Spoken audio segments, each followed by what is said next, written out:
Guys, it's Benny. There are a lot of kick-ass rock stars in the President Trump administration. We knew that their portraits would go hard.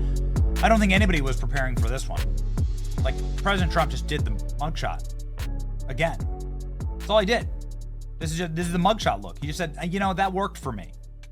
So I'm going to go back to literally mean mugshotting Donald Trump's color portrait, dropping pure fire. There's somebody else who we know and we're big fans of. Her name is Tulsi Gabbard. Tulsi Gabbard is our Director of National Intelligence. Up until recently, she's serving in the Army.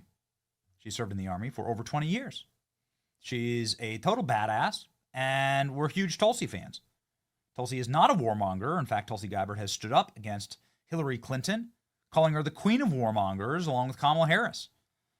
Tulsi Gabbard knows how to carry herself, and we were very much looking forward to Tulsi Gabbard official portrait. What we got was a photo of Tulsi Gabbard entering the Director of National Intelligence offices and signing a Captain America shield, which I think is really kick-ass. But still, what's the official portrait look like? Right here, bang, bam, there it is. Tulsi Gabbard in her official portrait as Director of National Intelligence. Okay, this is awesome and kicking ass, but there's something that we might have missed along the way. And we're very, very glad that the internet, well, has a long memory, and they can point it out. High-level trolling from Tulsi. The outfit that she chose for her portrait is similar to what she wore during the 2019 Democratic debate in Westerville, Ohio, where she responded to the attacks from the New York Times, Hillary Clinton calling her an agent of Russia and an asset of the Assad regime. Tulsi Gabbard wearing the same damn thing that she wore when she went absolute berserker mode against Democrats on stage when she was actually running to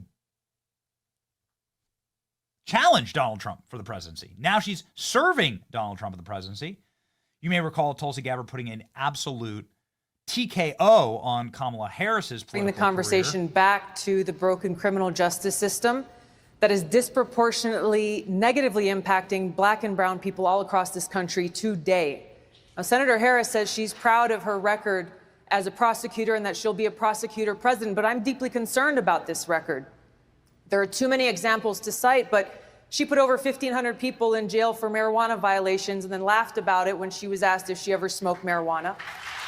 She blocked evidence.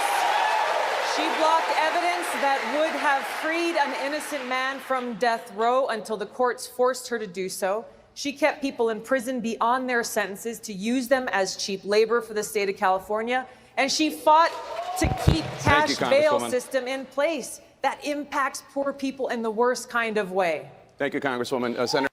So this was about as savage as it got in this debate. She's straight up calling out Kamala Harris for using prisoners as slave labor, for hiding evidence, for giggling about smoking weed when she locked up like 20,000 black men for doing the exact same thing.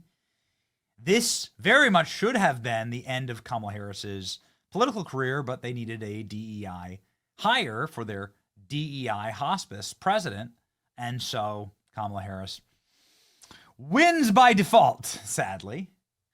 But it's Tulsi Gabbard who actually has the power, and she wore the same thing as when she savaged Kamala Harris on the debate stage.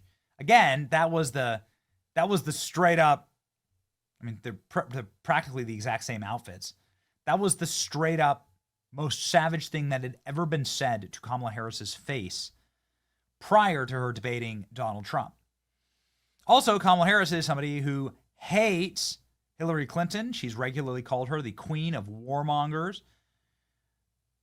Tulsi Gabbard made a name for herself in the Democrat primary running for president, attacking Hillary Clinton. She said Kamala's not fit to be president of the United States or any country for that matter. Tulsi Gabbard saying if a vote for Kamala Harris is a vote for Dick Cheney, is a vote for forever war and World War III and nuclear war, a vote for Donald Trump is a vote to vote for a man who will end wars, not start them. Tulsi Gabbard sending a message here with her with her white outfit and in her most savage way, explaining exactly what's going to happen next. Tulsi Gabbard revokes security clearances of Biden officials and signers of Hunter Biden laptop letter. Oh, yeah, baby. Director of National Intelligence Tulsi Gabbard announced Monday that she will revoke the security clearances of former top Biden administration officials, as well as 51 former intel officials who signed the letter calling for Hunter Biden's laptop Russian disinformation. Per POTUS directive, I have revoked the security clearances and barred access to classified information to Anthony Blinken, Jake Sullivan, Lisa Monaco, Mark Zaid, Norm Eisen, Letitia James, Alvin Bragg, Andrew Weissman, and 51 signers of the Hunter Biden disinformation letter. The president's daily brief is no longer being provided to former President Joe Biden. Yeah. F around, man. F around. So is Tulsi actually sending a message here? I don't know. I don't know. I guess I'll ask her next time she's on the show.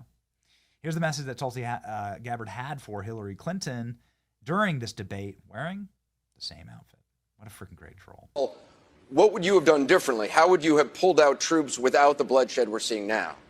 Oh, first of all, we've got to understand the reality of the situation there, which is that the slaughter of the Kurds being done by Turkey is yet another negative consequence of the regime change war that we've been waging in Syria. Donald Trump has the blood of the Kurds on his hand, but so do many of the politicians in our country from both parties who have supported this ongoing regime change war in Syria that started in 2011, along with many in the mainstream media who have been championing and cheerleading this regime change war. Not only that, but New York Times and CNN have also smeared veterans like myself for calling for an end to this regime change war. Just 2 days ago, the New York Times put out an article saying that I'm a Russian asset and an Assad apologist and all these different smears. This morning, a CNN commentator said on national television that I'm an asset of Russia. Completely despicable.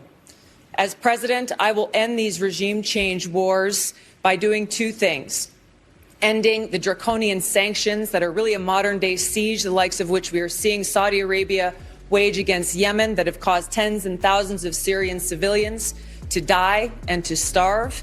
And I would make sure that we stop supporting terrorists like al-Qaeda in Syria, who've been the ground force in this ongoing regime change war.